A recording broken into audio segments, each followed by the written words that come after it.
გუშინ პრემიერ-მინისტრობის კანდიდატმა ირაკლი ღარიბაშვილმა პარლამენტის დეპუტატებს საკუთარი პროგრამა გააცნო და მათ შეკითხვებს უპასუხა. თავდაპირველად მან მთავრობის სამომავლო გეგმებზე და პრიორიტეტებზე ისაუბრა.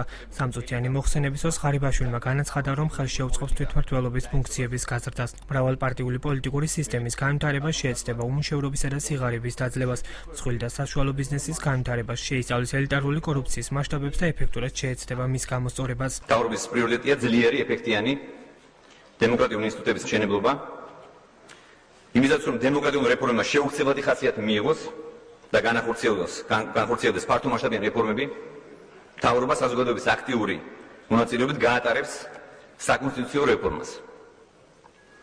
მნიშვნელოვნად შეცვლის საკანონმდებლო ბაზას, უზრუნველყოფს სახელმწიფო ორგანოების დაბალანსებულ მუშაობას, შექმნის რეალურ თვითმმართველობას, ფუნდამენტურ რეფორმას განახორციელებს მართლმსაჯულების სფეროში, უზრუნველყოფს მრავალპარტიული პოლიტიკური სისტემის არსებობას, მთავრობა დაძლევს უმუშევრობასა და სიღარიბეს, უნარიან და მშრომელ მოქალაქეებს შეუქმნის კეთილდღეობის პირობებს,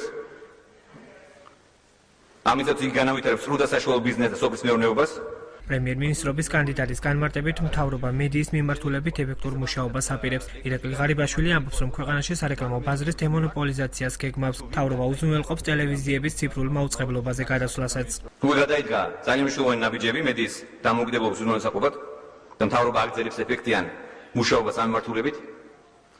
მთავრობა აგრეთვე მუშაობს სარეკლამო ბაზრის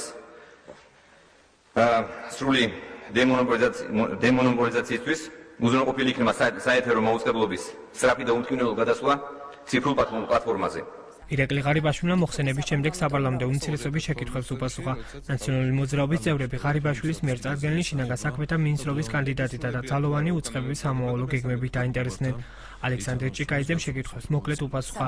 რამდენიმე კითხვა კი უპასუხოდ დატოვა. შეგისრულებიათ თუ არა უკანონო ბრძანება და მესამე თქვენ თვითონ გაგეციათ თუ არა უკანონო ბრძანება 2008-2012 წლებში, როდესაც იყავით სხვადასხვა თანამდებობაზე, მათ შორის საკმაოდ მაღალ თანამდებობაზე, მაგალითად გზაინო ნაძანადოვის სამმართველოს უფროსს ბრძანდებოდით. თუ გაქვთ სურვილი, შეგიძლიათ გასცეთ პასუხი, პასუხის გაუცემლობაც პასუხია.